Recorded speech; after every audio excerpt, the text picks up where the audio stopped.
sabihin nila ika'y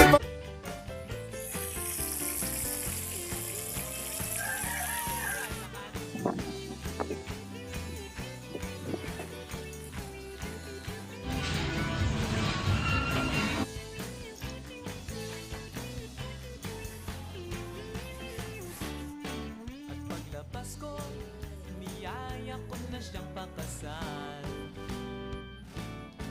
Inangihan niya at nasabi may asawa na siya.